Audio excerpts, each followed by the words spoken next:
Movie की शुरुआत में हम नेथन नाम के आदमी को देखते हैं जो रियलाइज करता है कि उसका एक्सीडेंट हो गया है, लेकिन उसे कुछ याद नहीं है और उसकी बॉडी में एक भी खरोंच नहीं है। तभी उसे वहां पर खड़ा हुआ डेनियल नाम का आदमी दिखता है जो उसे कहता है कि उसकी बाइक से ही उसकी टक्कर हुई थी और वो दोनों मर चुके हैं। लेकिन नेथन को इस बात पर भरोसा नहीं होता, तो वो अपनी ड्राइविंग सीट देखता है जिसमें एक बॉडी पड़ी हुई थी। वो काफी परेशान होते हुए अपने दोस्तों और बच्चों के बारे में सोचता है। डेनियल भी कहता है कि वो भी अपनी वाइफ को काफी मिस करेगा।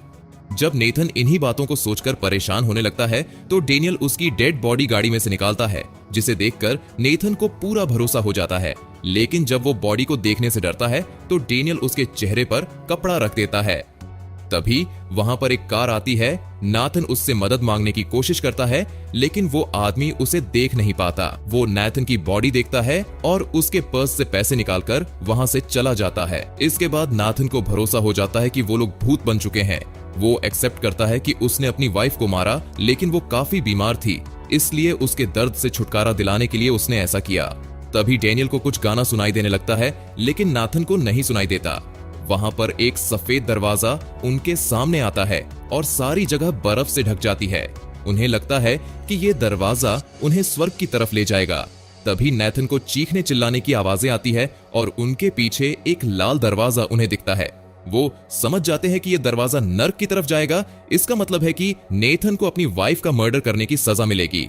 जैसे ही डेनियल सफेद दरवाजे की तरफ बढ़ने लगता है, नेथन उसे धक्का मारकर उसके अंदर घुसता है, लेकिन ये दरवाजा उसे कहीं नहीं ले जाता। वो हैरान होता है और डेनियल से सॉरी कहता है कि उसने डेनियल को बाइक से आते हुए नहीं देखा। डेनियल भी एक्सेप्ट करता है कि एक छोटी बच्ची उसकी बाइक के सामने आ गई थी, इसलिए वो डिस्ट्रैक्ट हो गया था।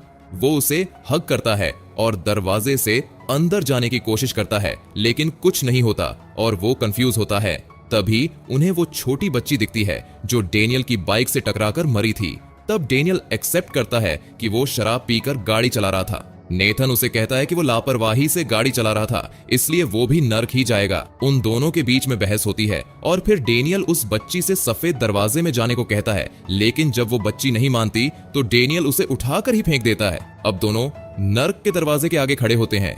जब डेनियल हेजिटेट करता है तो नेथन उसे लात मारकर अंदर फेंक देता है। इसके बाद वो खुद अंदर नहीं जाता और चिल्लाने लगता है कि उसने सिर्फ उसके दर्द से मुक्ति देने के लिए मारा। तभी उसके पीछे एक बहुत बड़ा मॉन्स्टर टाइप आता है और नेथन डर कर अंदर चला जाता है। हेल के अंदर जाने के बाद नेथन के सामने उसे हजारों डेड बॉडीज दिखती है। एक छोटी बच्ची की बॉडी को जब वो टच करता है तो उसे उसकी मेमोरीज दिखती है। इस लड़की का नाम जीन है और उसके रूम में काफी सारी क्रीपी शैडोज है। जीन सो नहीं पाती क्योंकि उसके माँ बाप उसकी वजह से बहस कर रहे हैं, जिसमें उसकी माँ कहती है कि वो जीन की हेल्प करना चाहती है, लेकिन उसके फादर जीन से डरते हैं। जीन अपने विंडो से बाहर एक बहुत बड़े पेड़ को देखती है और उसे लगता है कि वो शैडोज उसकी वजह से है। उसे भूख लगती है तो वो बहुत ही अजीब तरह से ब्रेड और जैम खाती है। इसके बाद उसे थेरेपिस्ट के पास ले जाया जाता है, जहां वो अपने थेरेपिस्ट को बताती है कि उसे उसकी छोटी बहन अच्छी नहीं लगती और इसलिए वो उसे पेन से परेशान करती है। और साथ ही वो ये भी एक्सेप्ट करती है कि वो अपने पेरेंट्स को हर्ट करना चाहती है और उसे पता है कि उसके पेरेंट्स उससे डरते हैं क्योंकि उसने उन्हें मारने की कोशिश की थी जब वो सो रहे थे और इसलिए वो उसे कमरे में बंद रखते हैं। अगले दिन हम देखते हैं कि जीन ब्रेकफास्ट मांगती है, लेकिन जब कोई नहीं आता तो हम देखते हैं कि वो नाश्ता खाते हुए आती है और उसके कपड़ों पर खून भी लगा होता है। अचानक हम देखते हैं कि वो अपने पेरेंट्स के डेड बॉडी के सामने खड़ी होती है। वो अपनी माँ को किस करती है और बाय बोलती है। इसके बाद वो अपने घर के बेसमेंट में जाती है, जहां टोनी नाम का एक डिफॉर्म्ड ह्यूमनॉइड होता है। वो टोनी से कहती है कि उसके पेरेंट्स मर चुके हैं, इसलिए वो अब ऊपर आ सकती है। टोनी पहली बार सनलाइट देखकर काफी खुश होता है। जीन उसे नहाना सिखाती है और उसके बाद टोनी उसके फादर की शर्ट पहनता है। जीन कहती है कि वो पेरेंट्स की बॉडी यहां से हटाने में उसकी हेल्प करे, लेकिन इससे पहले वो उन्हें कुछ दिखाना चाहती है। इसके बाद जीन अपनी इमेजिनेशन से एक प्ले बनाती है जिसमें उसके पेरेंट्स उसकी ऑडियंस होते हैं। वो टोनी को चेन से खींच कर लाती है और कहती है कि टोनी ने ही उसके पेरेंट्स को मारा है, लेकिन टोनी मना करते हुए कहता है कि बेसमेंट में होने से पहले की उसकी कोई मेमोरी ही नहीं है। जीन ऑडियंस से टोनी के एग्जीक्यूशन के लिए वोट करवाती है और टोनी खुद को मार देता है। इसके बाद हम देखते हैं कि टोनी उसके पेरेंट्स की बॉडी छुपाने में हेल्प करता है जब जीन बेड के ऊपर कूदते हुए पिछले दिन को याद करती है जब उसने चाकू से अपने पेरेंट्स को मारा था। इसके बाद टोनी उसके फादर की बॉडी को लेकर आता है जब वो देखता है कि वो मिरर में खुद को नहीं देख सकता। इसका मतलब है कि वो एग्जिस्ट ही नहीं करता और वो सिर्फ जीन की डार्क साइड है जिसने पिछली रात अपने पेरेंट्स को मारा था। तभी डोरबेल बजती है और जीन देखती है कि ये पोस्टमैन होता है जो किसी एडल्ट को साइन करने को कहता है। जीन भागते हुए टोनी को ढूंढती है। पोस्टमैन वहां से चला जाता है लेकिन जीन को टोनी कहीं नहीं मिलता और आखिर में वो देखती है कि टोनी उसके पेरेंट्स को खा रहा था। इसके बाद जीन अपनी बहन के पास जाती है और उसे कहती है कि टोनी को भूख लगी है इसलिए वो उसके लिए कुछ बना दे। लेकिन जब वो किचन में जाते हैं तो जीन उसे ओवन में डालकर जला देती है और जीन गाना गाते हुए वहां से चली जाती है और शैडोज उसका पीछा करती है। नेथन ये सब देखकर काफी डिस्गाइज्ड फील करता है और दूसरी बॉडी के पास जाता है। ये बॉडी जूलिया नाम की औरत की होती है जो कि किचन में बैठी रो रही थी। वो अपनी बेटी क्लोई को आवाज लगाती है जो जवाब नहीं देती। फिर वो रोते हुए टेबल पर ब्लड स्टेन को टच करती है। वो बाथरूम में जाती है और अपनी बेटी की डेड बॉडी बाथटब से बाहर निकालती है। वो उसे किचन में बैठाती है और उसके सामने खाना रखते हुए उससे बात करती है कि वो दोनों एक लंबे वेकेशन में जाएंगे। इसके बाद एक फ्लैशबैक दिखाया जाता है जिसमें क्लोए नहा रही थी जब उसकी माँ उसे जल्दी नहाने को कहती है, नहीं तो वो स्कूल के लिए लेट हो जाएगी। क्लोए अपने स्कूल के टाइम को याद करती है जब उसे बाकी लड़कियां काफी बुली करती है।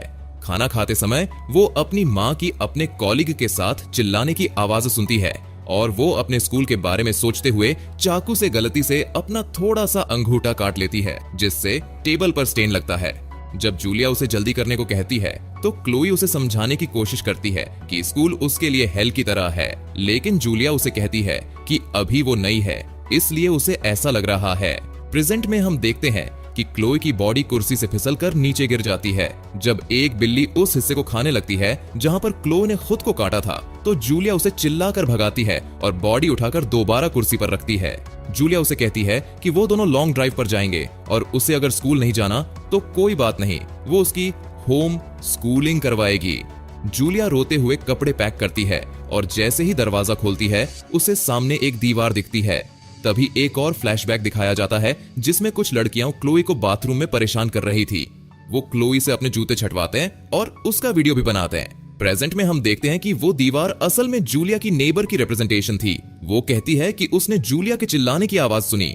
जूलिया नॉर्मल बिहेव करने का ट्राई करते हुए कहती है कि वो दोनों वेकेशन पर जा रहे हैं, लेकिन उस औरत को कुछ अजीब लगता है और वो दरवाजा पर धक्का मारकर अंदर आ जाती है और क्लोए की बॉडी देखकर हैरान होती है। इसके बाद हम देखते हैं कि जूलिया क्लोए की बॉडी लेकर जा रही थी जब वो उस दिन के बारे में बात करती है जब क्लोई पैदा हुई थी और कहती है कि वो उसे अब अच्छी लाइफ देगी। वो उसे जवाब देने के लिए भीख मांगती है लेकिन आखिर में उसकी आंखें बंद कर देती हैं। इससे डिस्ट्रैक्ट होकर उसकी गाड़ी एक पेड़ से टकराती है और फ्लैशबैक दिखाया जाता है जब क्लोई अपना हाथ काटती है। कुछ देर बाद जूलिया देखती है कि वहां पर फायर फाइटर्स आकर उन्हें कार से बाहर निकालते हैं और वो सोचते हैं कि एक्सीडेंट में क्लोई की मौत हुई है। हेल में नेथन उनकी बॉडीज के ऊपर कपड़ा रखता है और ये सब कुछ देखकर काफी घबरा जाता है। इसके बाद वहां डेविल आता है जो उसे उसके साथ चलने को कहता है। नेथन उसे बताने की कोशिश करता है कि उसकी वाइफ के पेन की वजह से उसे उसको मारना पड़ा, लेकिन डेविल कहता है कि उसकी वाइफ ने कभी नहीं बोला कि नेथन उसे मार दे। उल्टा नेथन ने उसकी कंसेंट के बिना ही उसे मारा।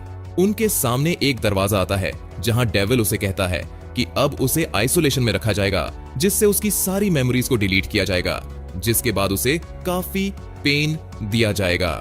नेथन एक अंधेरे कमरे में पहुंचता है जहां काफी सारी बॉडीज होती हैं।